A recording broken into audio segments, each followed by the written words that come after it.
buatku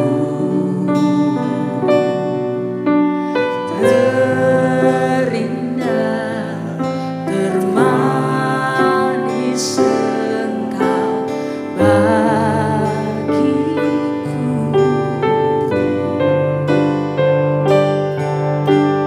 Ku sembah Kau dalam roh dan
kami sujud berseru padamu.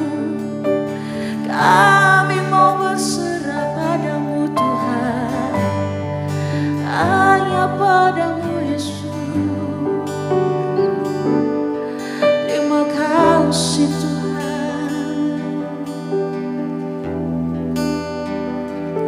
Oh, kami tahu Engkau hadir Tuhan. Kau hadir di setiap pujian kami. Kau hadir di setiap langkah kaki kami Tuhan. Terima kasih Yesus.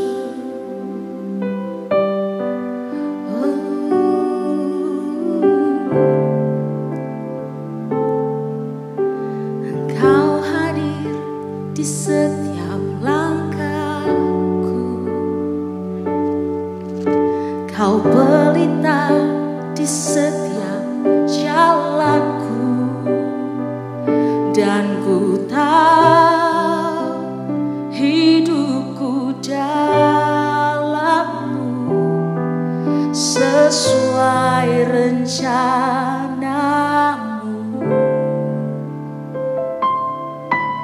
Dalam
benar-benar berserah kepadamu Tuhan. Ku berserah padamu Yesus. Ku berserah padamu Yesus, Kaulah Tuhan. Kaulah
hanya Engkau pemilik hidup kami.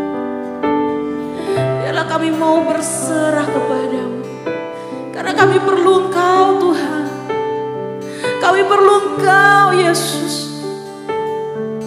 Biarlah kami selalu mencari dan mencari wajah-Mu Tuhan.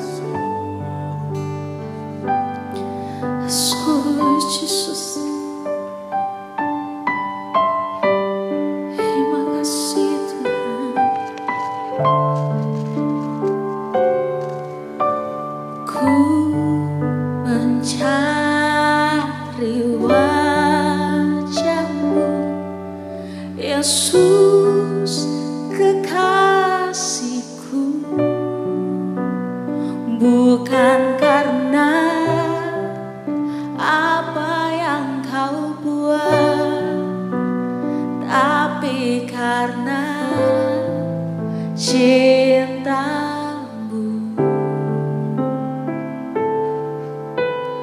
Ku hampiri tatamu, oh Yesus Rajaku, bukan karena kebutuhanku, tapi karena hati-Mu. Ku percaya mujizat-Mu nyata, selalu ada, tak pernah berubah. Namun aku lebih perlukan kekuatan-Mu menopang hidupku. Ku percaya berkat-Mu melimpah, takkan pernah kekurangan aku. Namun aku lebih perlu hati yang bersyukur, hati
Shalom, Bapak Ibu yang saya kasihi di dalam Tuhan Yesus Kristus.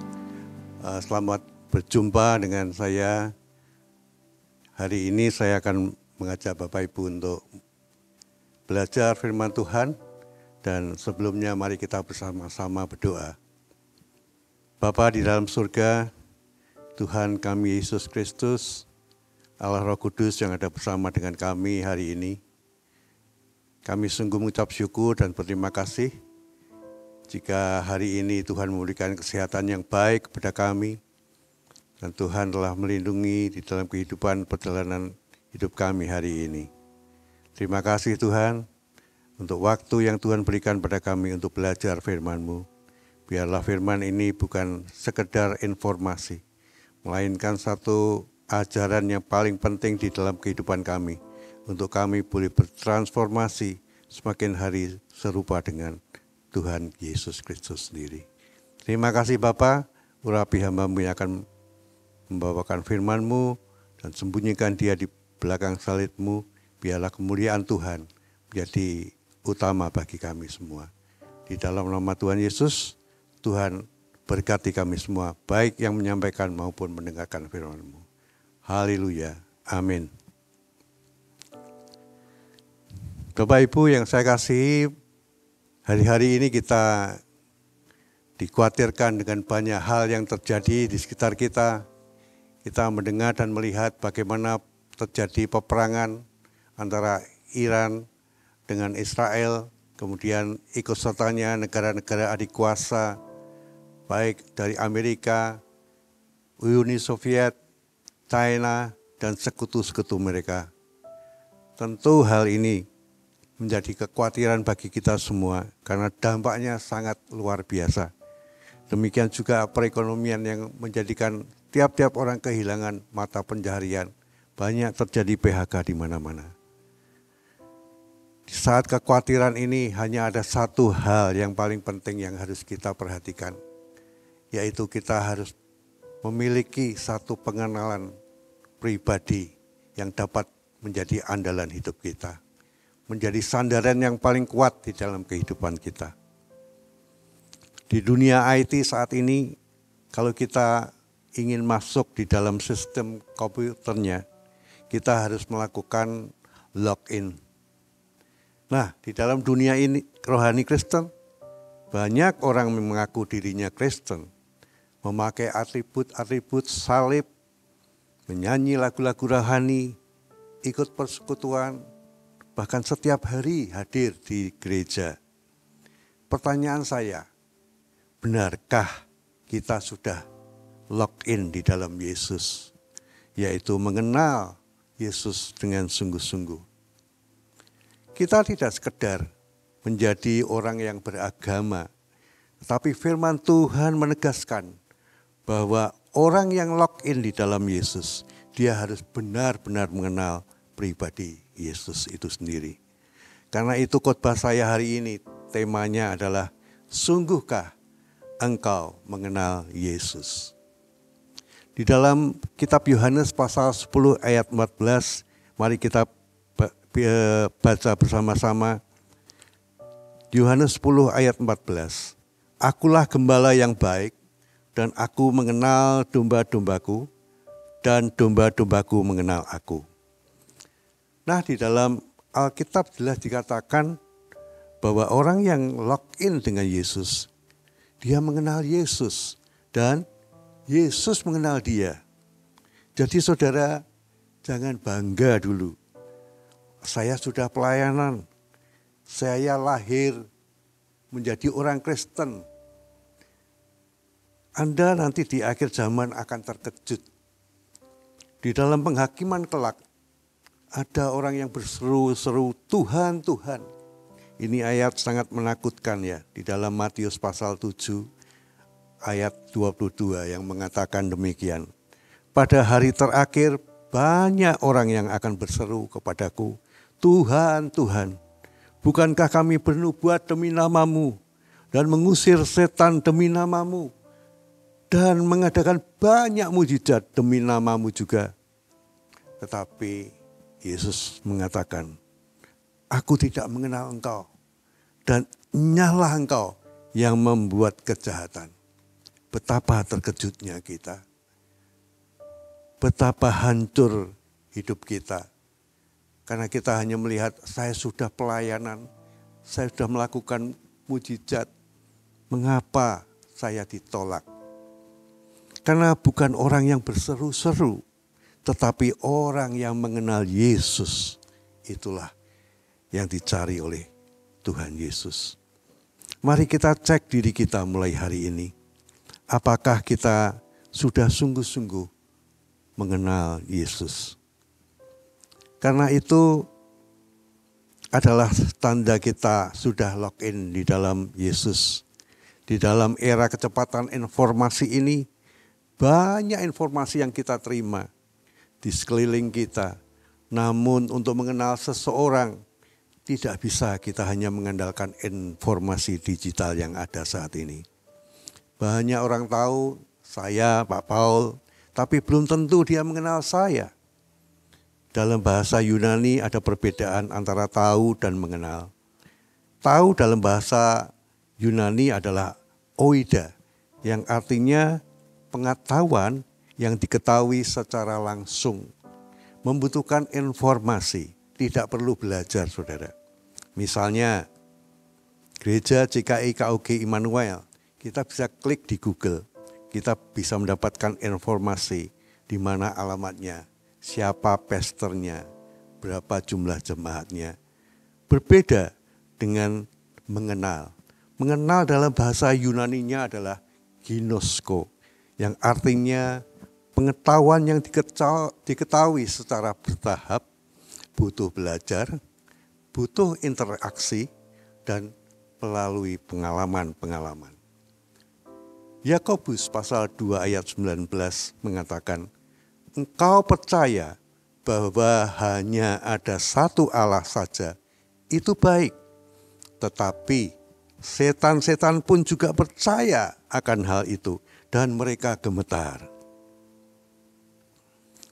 Kalau kita sebagai orang Kristen tahu Yesus itu lahir di Bethlehem, Yesus itu melayani di usia 33 tahun dan dia mati di atas kayu salib dan bangkit pada hari ketiga.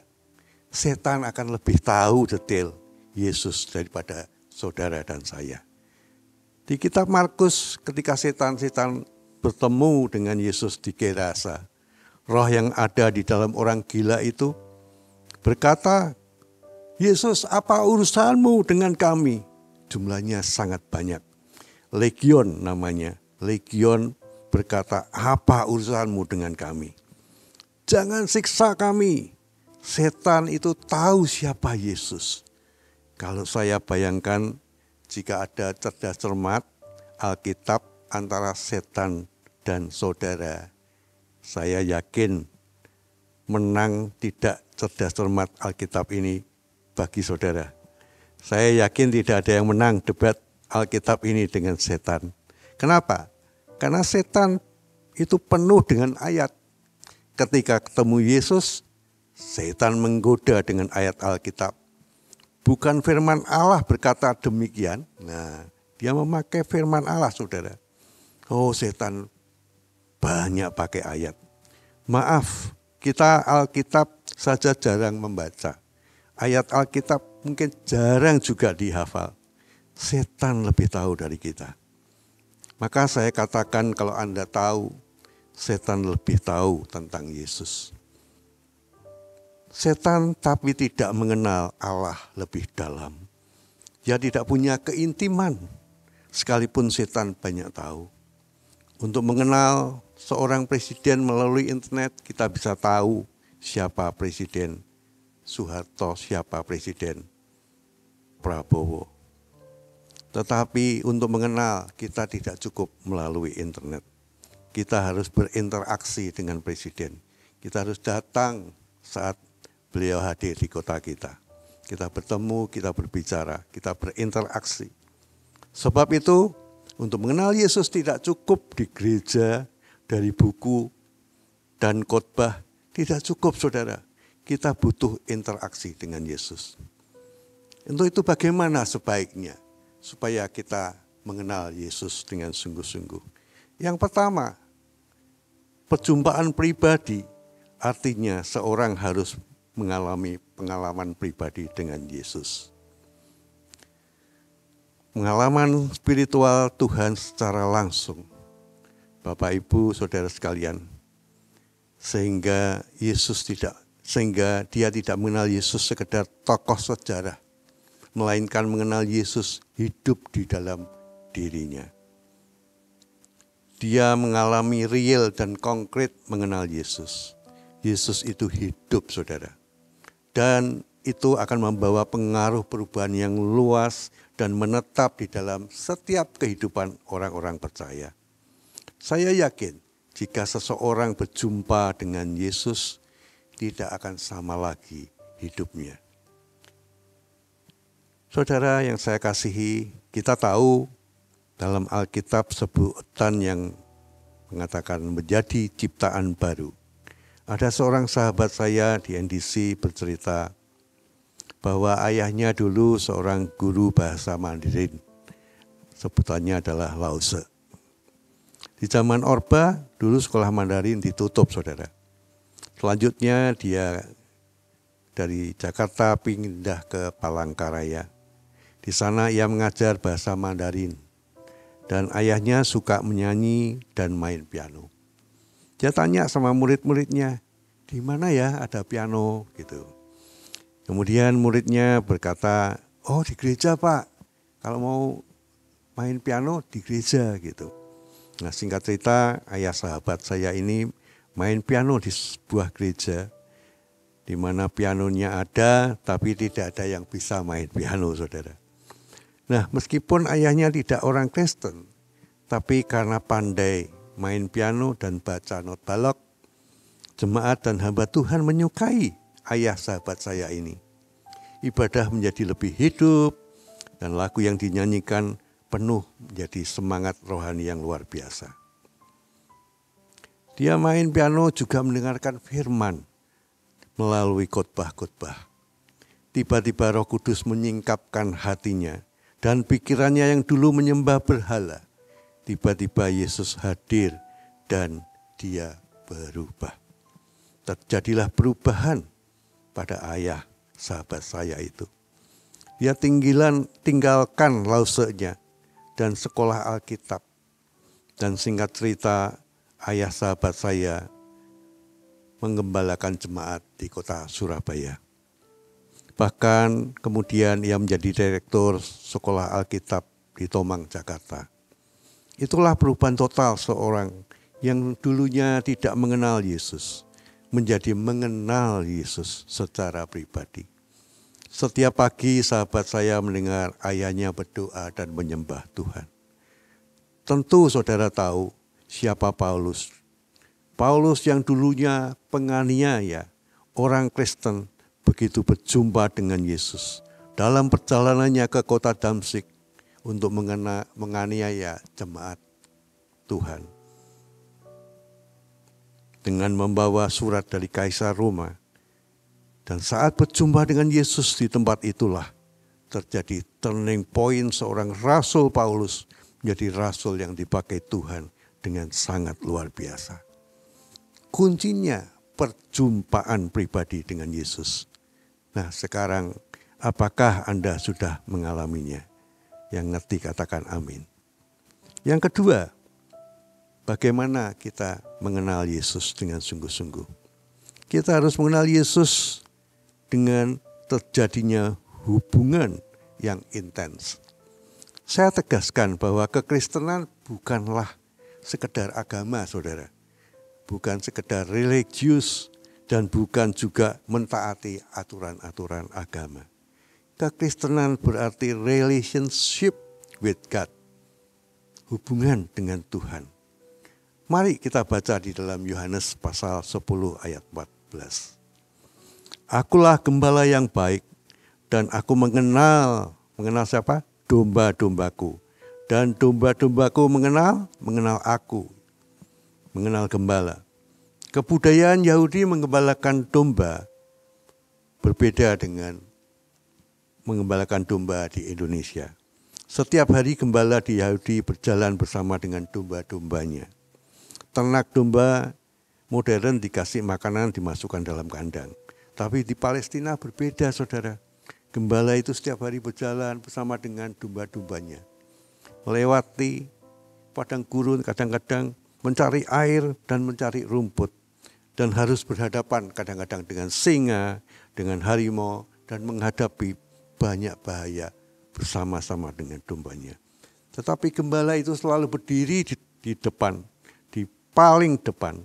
Karena itu ada hubungan yang intens antara gembala dengan dombanya. Hubungan yang sangat intim. Coba kita lihat, kalau kita digambarkan domba Yesus, dan Yesus digambarkan sebagai gembala. Nyatakan hubungan yang lain yang kamu bukan lagi hamba, tapi adalah sahabat. Jadi selain Yesus sebagai gembala dan kita dombanya, ada pernyataan hubungan yang lebih lanjut, yaitu dari hamba menjadi sahabat. Hubungan yang sangat lebih dekat. Dia anggap kita ini sahabat, bukan lagi hamba. Tapi Yesus mengajarkan lebih dekat lagi, yaitu belajar di dalam doa Bapa kami. Kalau engkau berdoa, berdoalah demikian. Bapa kami yang di surga. Betapa luar biasanya. Hubungannya lebih intim lagi, yaitu kita anak dan Dia adalah Bapa kita. Tapi ada yang lebih penting lagi, saudara, yaitu hubungan sebagai suami istri. Aku mengenal domba-dombaku dan domba-dombaku mengenal aku. Ini adalah hubungan yang disebut dalam bahasa Yunani ginosko tadi. Mari kita katakan ginosko. Ginosko itu mengenal secara intim dan personal, eksklusif, tidak bisa dengan orang lain. Ini seperti hubungan antara suami dan istri, saudara. Ginosko seperti hubungan seks antara suami dan istri.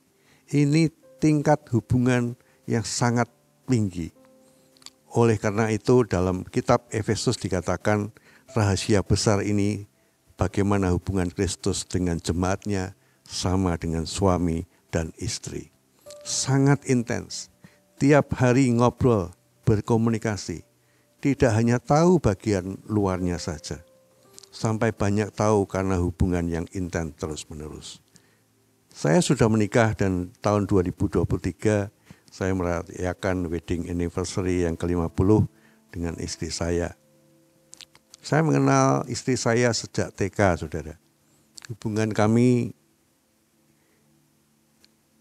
dimulai pacaran sejak SMP. Cinta monyet, saudara ya. Teman-teman tentu tahu hubungan saya ini karena banyak yang kenal dengan saya. Hubungan ini sangat mengikat secara intens sampai ke pernikahan. Dari cinta monyet sampai cinta kakek dan nenek. Perkenalan saya bertahap dengan istri saya. Sampai kita menikah, makan bersama, tidur bersama, jalan bersama-sama, berdoa bersama-sama, bahkan tertawa dan nangis. Kita pun bersama-sama. Itulah indahnya sebuah pernikahan. Saya meyakinkan saudara, pernikahan yang berhasil seperti surga indahnya. Sebaliknya, pernikahan yang gagal seperti neraka di dunia ini. Saat ini banyak pernikahan yang berantakan. Bukan hanya bukan Kristen, tapi justru orang-orang Kristen. Tuhan menginginkan pernikahan kita bukan pernikahan biasa, tapi gambaran seperti Yesus dengan jemaatnya. Karena itu pengenalan Yesus perlu prioritas dan waktu. Jadi kalau saudara tidak punya waktu dan tidak punya prioritas bersekutu dengan Tuhan, Anda pergi ke gereja 1 minggu sekali itu tidak cukup. Untuk lebih dekat menjalin hubungan pengenalan kita, harus memberikan prioritas waktu. Makan bersama dengan teman-teman seiman, ngobrol bersama, waktu yang prioritas yang sangat intens. Jangan saudara berkata saya mengenal Yesus, tapi Anda jarang ada waktu berdoa, jarang membaca Alkitab. Alkitab dan doa itu adalah hubungan rohani yang sangat kita perlukan untuk mengenal Yesus lebih dalam. Kadang kita bilang ngomong tentang Tuhan, tapi sesungguhnya kita tidak pernah berbicara dengan Tuhan. Saya ulangi, sesungguhnya kita sering bilang ngomong dengan Tuhan, tapi sesungguhnya kita tidak pernah berbicara dengan Tuhan. Kalau Anda hari ini belum ada hubungan intim dengan Tuhan, like father, like son, kita berbicara secara pergumulan dan masalah kita dengan Tuhan, maka hubungan ini belum seperti suami dan istri. Pasangan kita adalah orang yang paling dekat dengan kita, teman bicara paling sering, dan banyak hal yang bisa kita bicarakan. Kita dapat mengenal Allah sejauh Dia mau mengenal diri kita. Kita hanya mengenal Allah sejauh Allah menyatakan dirinya kepada kita, saudara. Jika Allah menyatakan dirinya 20%, berarti kita mengenal Allah hanya 20%. Kalau Tuhan menyatakan dirinya 40%, kita hanya mengenal Tuhan 40%. Sebaliknya jika Allah menyatakan dirinya 60%, maka kita akan lebih banyak mengenal Dia 60%. Karena itu tidak heran pengenalan dan pendekatan masing-masing orang itu berbeda-beda. Tergantung Tuhan menyatakan dirinya kepada kita. Di dalam Yohanes pasal 14 ayat 21 mengatakan, barang siapa memegang perintahku dan melakukannya, dialah yang mengasihi aku. Dan barang siapa mengasihi aku, ia akan dikasihi Bapa-Ku. Dan aku pun akan mengasihi dia dan akan menyatakan diriku kepadanya. Nah ini, akan menyatakan diriku kepadanya. Saudara, kalau kita ingin dekat dengan Tuhan, mendekat dengan Tuhan, kita perlu prioritas. Kita perlu waktu dan mentaati firman-Nya. Maka tidak heran kalau orang yang dekat dengan Tuhan, dia bisa mendapatkan wahyu, pernyataan-pernyataan Tuhan di dalam hidupnya. Amin, saudara. Ini bukan omong tanpa dasar, saudara. Ini pernyataan Tuhan Yesus sendiri di dalam perjanjian baru. Bagaimana dengan perjanjian lama, saudara? Di dalam kitab Mazmur pasal 25 ayat 14 tertulis, mari kita baca bersama. Tuhan bergaul karib dengan orang yang takut akan Dia, dan perjanjiannya diberitahukannya kepada mereka. Tuhan bergaul karib dengan orang yang takut akan Dia. Takut akan Tuhan itu apa maksudnya? Takut Tuhan itu membenci dosa, membenci kejahatan, meninggalkan kehidupan yang lama. Selanjutnya, dan perjanjiannya diberitahukan kepada kita. Siapa yang mau pernyataan dan janji-janji Tuhan diberitahukannya? Amin, saudara. Saya berdoa, saudara-saudara mengalami janji-janji Tuhan, bukan mendengar saja, tapi dinyatakan di dalam kehidupan saudara. Dan apakah saudara sudah intim dengan Tuhan? Di tengah masalah dunia yang bergolak ini, yang tadi awal saya bicarakan, saya berharap Bapak Ibu Saudara semakin bergaul intim dengan Tuhan. Barulah janji-janji Tuhan itu akan dinyatakan kepada kita. Yang mengerti katakan amin. Mengapa mengenal Yesus yang paling terbesar dalam hidup kita? Karena mengenal Yesus membawa kita kepada kehidupannya kekal. Yang ketiga, mengenal Yesus membawa kehidupan yang kekal. Agama Kristen tidak menjamin saudara diselamatkan. Tapi jangan bangga kalau KTP kita itu Kristen. Karena tidak ada jaminan. Hanya orang yang mengenal Yesus yang bisa diselamatkan.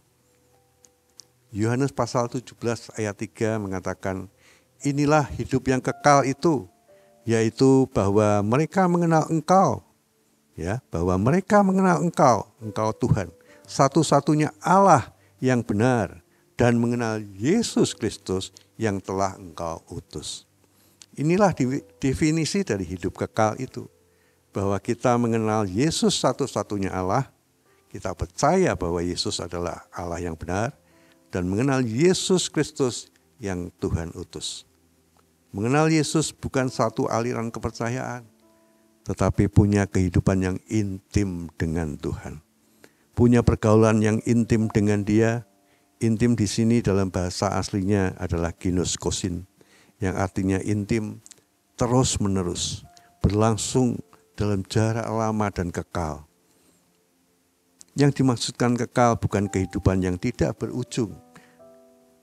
Apa artinya hidup yang tidak berkualitas? Seorang hamba Tuhan, pendeta pernah mendoakan opa yang usianya 75 tahun. Saya pikir dia akan senang didoakan sehat, umurnya panjang. Ternyata tidak, saudara. Opa itu protes. Katanya, saya tidak perlu usia panjang. Loh, kenapa opa? Saya sudah ditinggalkan duluan sama oma. Sudah 5 tahun, saya juga sudah kesepian. Teman-teman saya sudah selevel ini dengan saya, sudah pada lewat. Jangan doakan umur saya panjang. Lalu doanya dirubah, saudara. Tuhan, biarlah kiranya opa ini berjumpa dengan opa dan teman-temannya. Yohanes pasal 14 ayat 2 dan 3 mengatakan, di rumah Bapakku banyak tempat tinggal. Jika tidak demikian, tentu aku mengatakannya kepadamu. Sebab aku pergi ke situ untuk menyediakan tempat bagimu.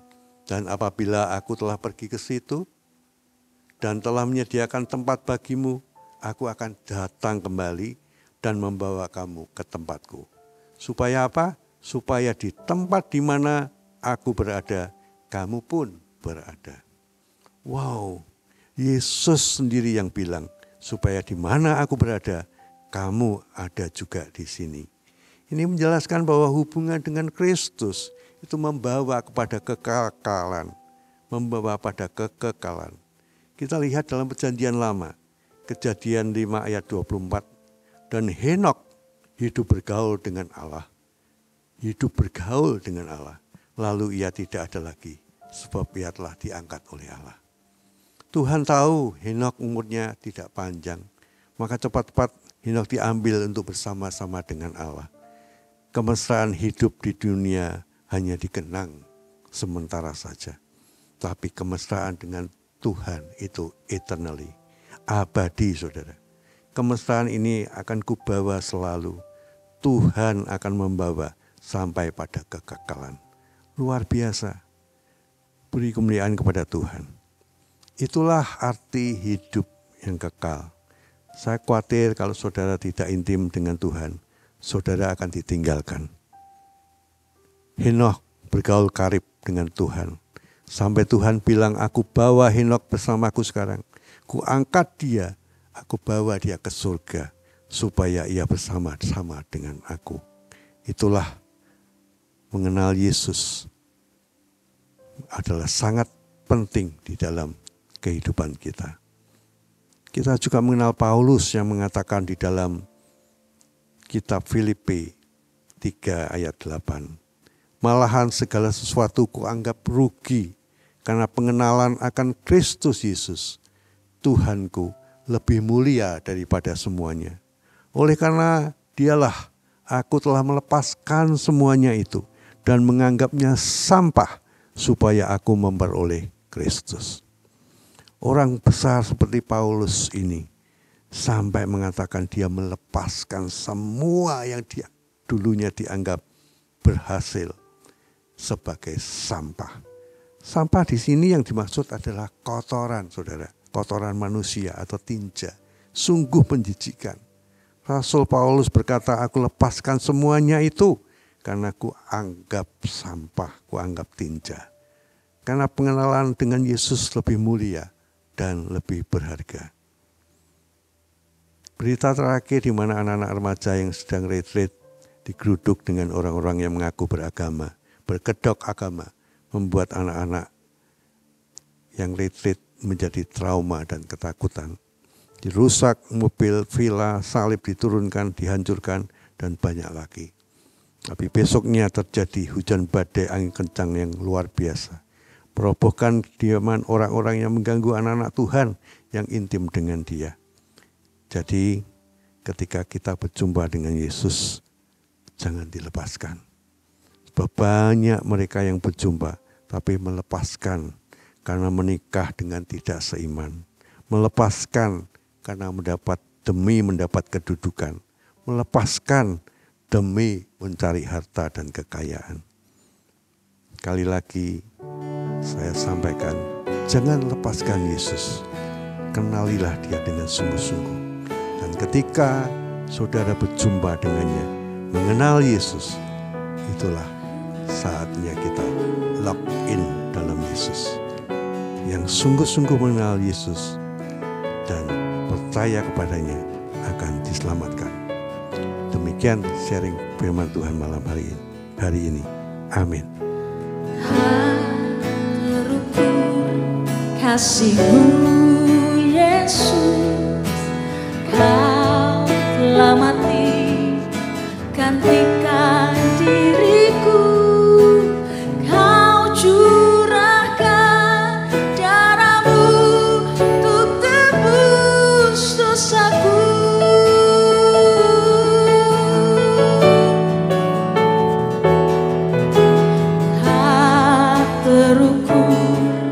Kasih-Mu Yesus, Kau telah mati gantikan diriku.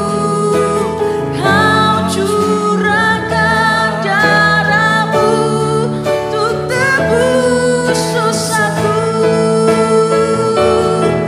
Layaklah Kau Tuhan dipuji dan disembah.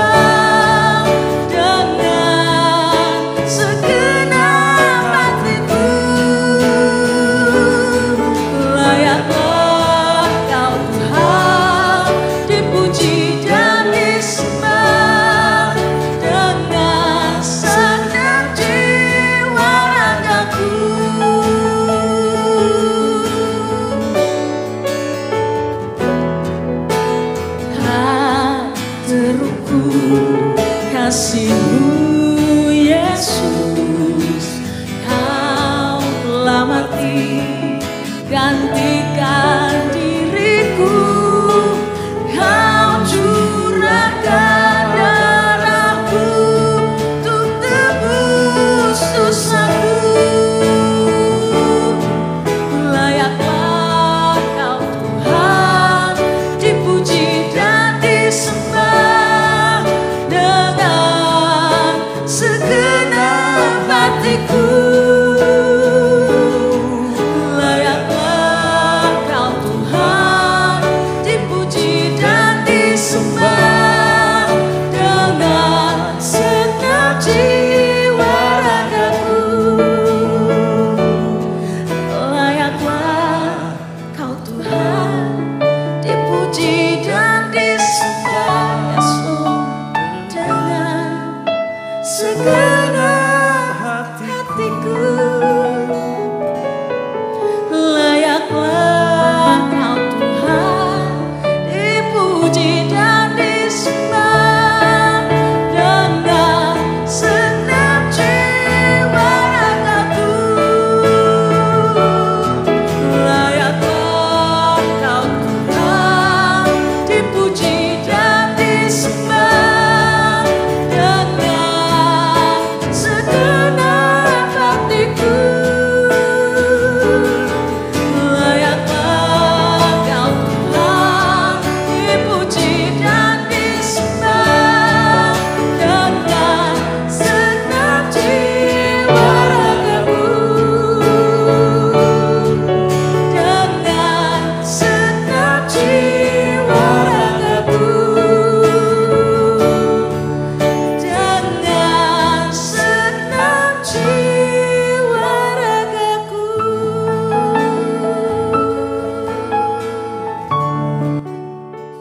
Mari Bapak Ibu,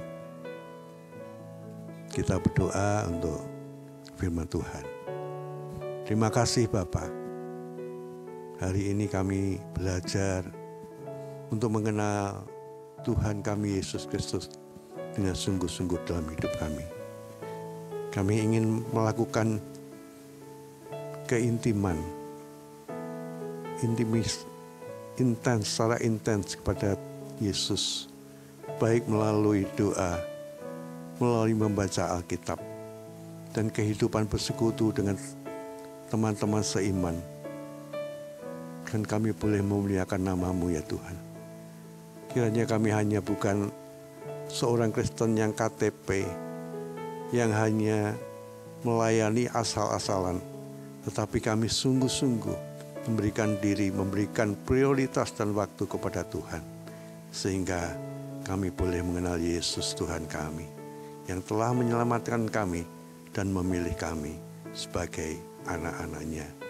Bahkan nanti kami menyambut sebagai suami istri untuk pulang ke rumah Bapa di surga. Terima kasih Bapa, segala puji syukur hormat kami sampaikan hanya di dalam nama Tuhan kami Yesus Kristus yang kami sembah dan kami puja.